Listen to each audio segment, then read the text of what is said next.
I'll say it plain.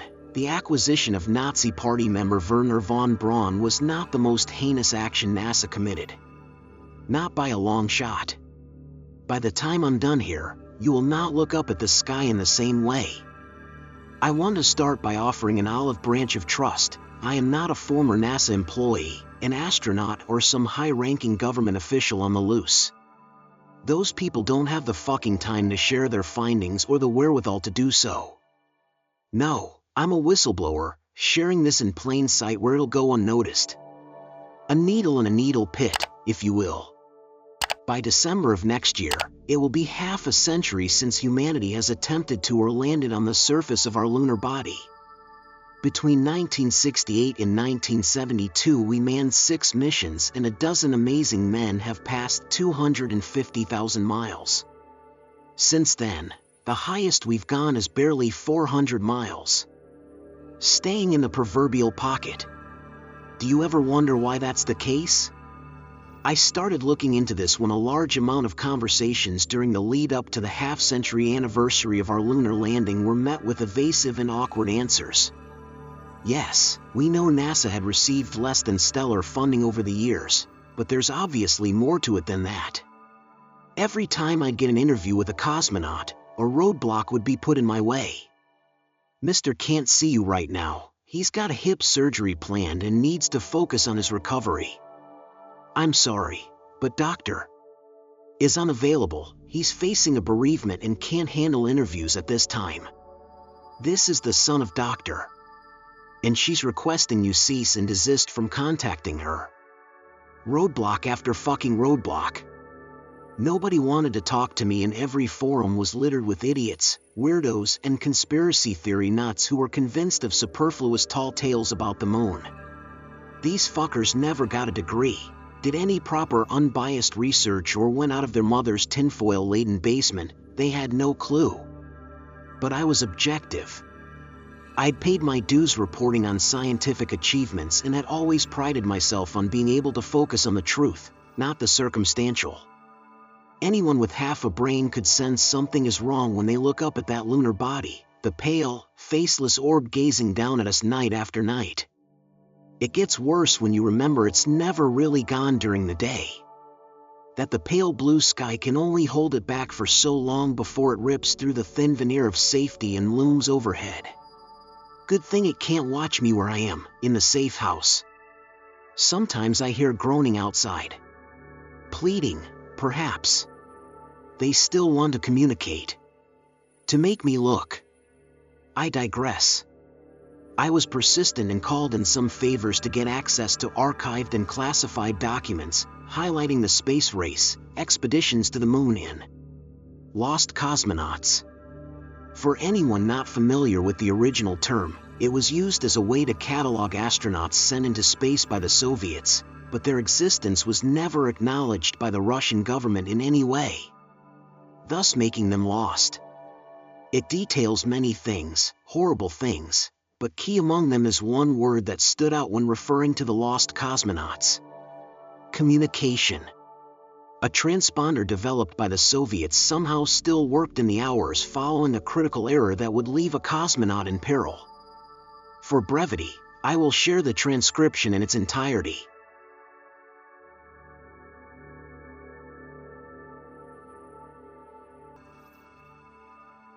May 28, 1967. Project Hushwave activated, set to direct frequency, awaiting response. Project Overseer, Dr. Vitali. Cosmonaut, call Ellen. Call Ellen, do you copy? Can you hear me? No response.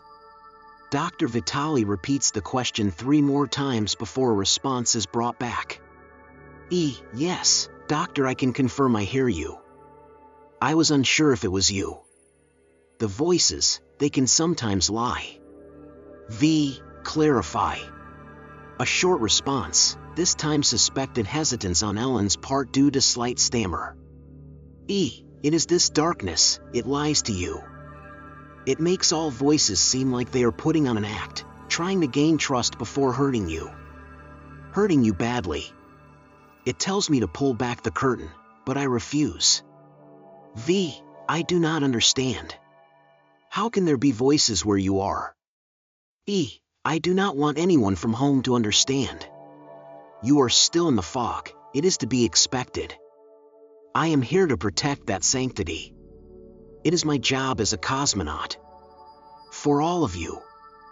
V, for the motherland? E, no, for all of you. V, let's review from earlier. Your mission to Luna was successful, you'd landed and were due for takeoff. You said you needed fixing the controls on Morozov 4 before a navigational issue caused a complete failure of power? E, yes.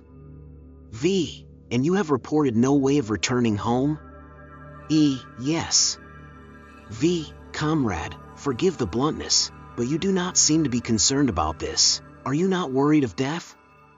You have been up there for 40 hours. We estimate you will be dead in another day, maybe slightly more. We cannot reach you in time. There is a longer than usual pause. A small scratching sound can be heard.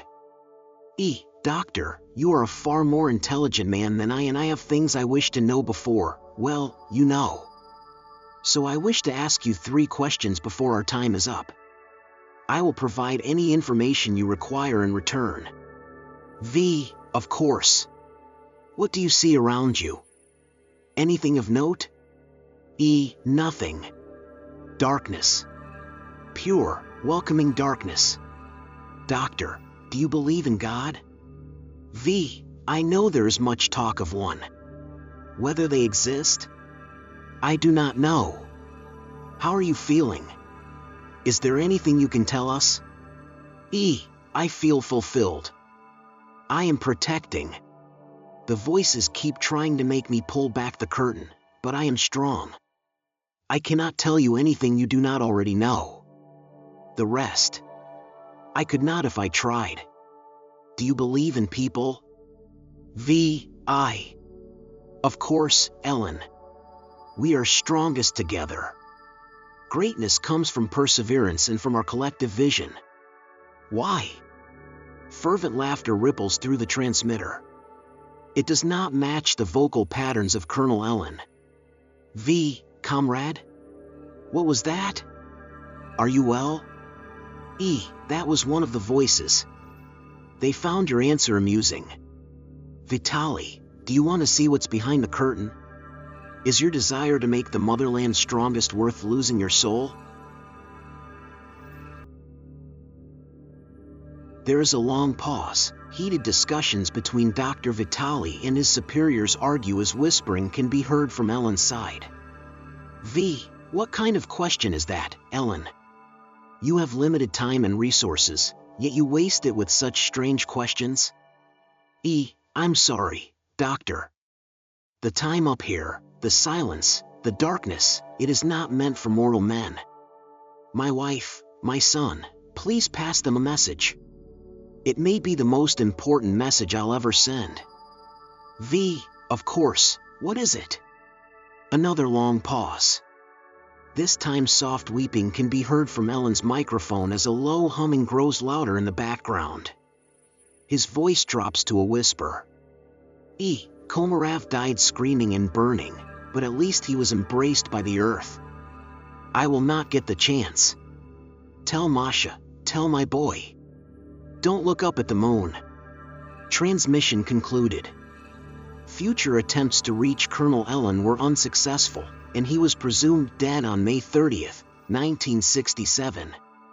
This, on its own, is disturbing. It's been posited before that insanity can come in prolonged darkness and silences. Imagine looking around you, a desolate rock with darkness stretching in every direction. The only piece of hope is a colorful orb that you will never get to see. But it doesn't end there. This is simply the prelude to what they found. Something is calling to me from outside of the bunker. But it's a clear night tonight, I know better. Nothing more to do right now than carry on, right? The Soviets would launch a final expedition on August 12, 1971. A reconnaissance job involving 3 astronauts would scope out Ellen's final location and see what they could find. The the space race now long over and interest dwindling, it was hoped that a definitive find would help boost funding and establish Soviet dominance. Rather than relaying the entire transcript, I'll pick things up from the first hour following a successful landing and beginning their search. August 13, 1971. Landing of Fedorov 2 successful, transmission established. Project Overseer, Dr. Vitaly. Cosmonauts, Commander Abramovich, Pilot Vatic and Science Pilot Semenov. Commander Abramovich checking in, making our way to Colonel Ellen's last known coordinates. ETA 3 hours. Semenov says he sees something and wants to check it out first. V. Understood. Keep your wits about you, Ilya. It is unknown territory once you reach his spot. There's a short discussion and Abramovich comes back, confused. Hey, Doctor, you said Colonel Ellen's ship malfunctioned with no way to return, yes? V. That's correct, Commander. Is there an issue? A. Yes. Semenov has looked at the ship. The damage done to it was man-made. There are several large dents on the outside and the panel was forcibly ripped. Muffled murmuring from Vitaly's side continues for a couple of minutes, Abramovich clearly concerned. A. Doctor? V. It has been noted, perhaps more answers lay with his corpse. Collect what samples you need and head to his last known coordinates. Out. -3 hours, 18 minutes pass before correspondence begins again. A. We have arrived at Ellen's last known location. No sign of him. We can see the Terminator, the line between the light and dark side of the moon about 1 kilometer from our position. Vatic wants to scope it out. V. Head for the Terminator, but be wary. A. Oh my God. Doctor, Semenov says he can see a cave entrance right by the Terminator. I'm moving in for a closer look. V. If this is true, this could be the greatest find in human history, comrade. But keep sight for Ellen's body. That is still priority. There is a long pause and when Abramovich speaks, his voice is shaking. We found him. Requesting permission to evacuate immediately. V. Denied. Why would you leave without exploring this cave? What is going on, Commander? Report. Semenov can be heard trying to calm down Vatic, who is having a panic attack. Colonel Ellen is in a small hole that was made by extreme force. His body has been crushed, hands are mangled and his visor has been destroyed. His face, oh God, pieces of it are missing. Something chewed off his cheeks and lips. Requesting permission to evacuate immediately, Doctor. V. Denied. You're not seriously suggesting there is something up there, are you, Commander? Listen to yourself. You're experiencing the same sickness as Ellen. The sight of a corpse is simply making you delirious. Doctor, all three of us are seeing the same thing. V. Enough. Leave him where he lays. We will discuss this soon. Explore the cave. This is too important to find to back out now. The last of our funding went into this project and we will not leave empty-handed and let those capitalist pigs gloat over their victory. Do you hear me? Vitaly smacks the desk and the mic booms. There is a short pause. Confirmed. Moving to explore. There is silence for 5 minutes as the group maneuver to the cave opening. The cave itself appears natural, but the incline goes down and there seems to be some stronger gravity. There's some rudimentary steps, man-made? Or some kind of creature, maybe. It goes down for a decent degree. We'll update when we see the bottom. V. I want photos of everything, Abramovich. Make sure Vatic picks himself up and helps Semenov. Heavy breathing comes through 7 minutes later and when Abramovich speaks, he is exasperated. We've found a central room. Several basic archways leading further on, but we're in a makeshift command room, from my best guess. Vatic thinks that through the route we took, we've gone under the Terminator dividing the light and dark, now we're firmly underneath the dark side of the moon. He thinks. Doctor, he thinks we're in front of shutters. There's a button in front of us. Semenov is begging us to go back. I think we should lease. V, push it. A, but sir. V, you will not dishonor our motherland with your hesitance. We are on the cusp of greatness. Push. It. Abramovic pushes the button and the sound of the shutters rising fills the audio. Within 60 seconds, screaming follows. A heavy thud and the sound of glass breaking cut through the static before Abramovic can be heard panting. Oh my God. It's a viewing port. V, where are Pilot Vatic and Science Pilot Semenov? What is going on? Ah, it's a viewing port. It looks out on, no. Abramovic is still panting, assumedly going back up the stairs and on the verge of tears, a mixture of crying and manic laughter. V, Commander, I need a report. Pull yourself together. When we looked out, Semenov started yelping, scratching at his visor. When that didn't work, he volleyed his head into Vatic's until the visor cracked. He continued while I got away. I didn't look for as long as either of them did, but I saw enough. It looked out at, oh my God, my fucking God in heaven, what are we?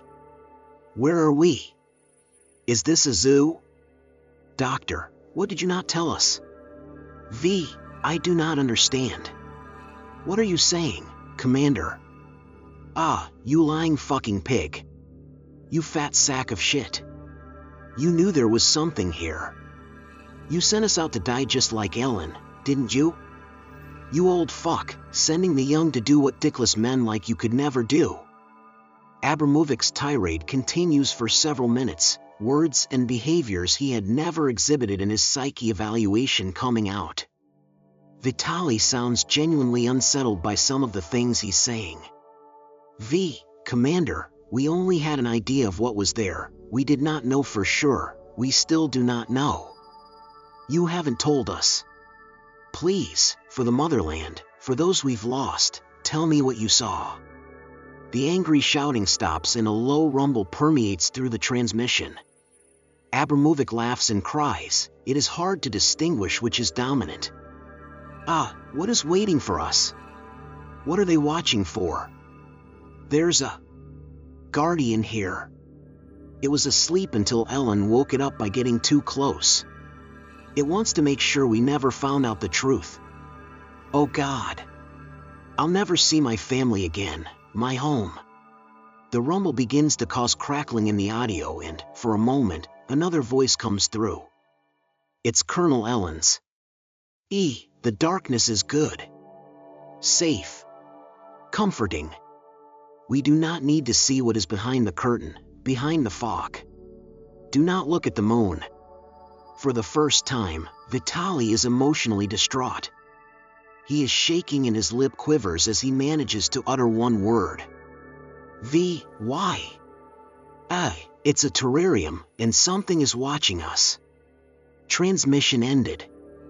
Several days after this, Vitaly was found dead in his home from a self-inflicted gunshot wound, a telescope still propped up by his window. A simple note by his bedside said, "It blinked." And in that moment, I glimpsed madness. In January 1975, an event would occur that would encourage all involved parties to unilaterally agree that the moon should never be visited again. Various excuses of lack of funding, interest, resources and so forth have been put forward. All have validity in them, but they hide the truth.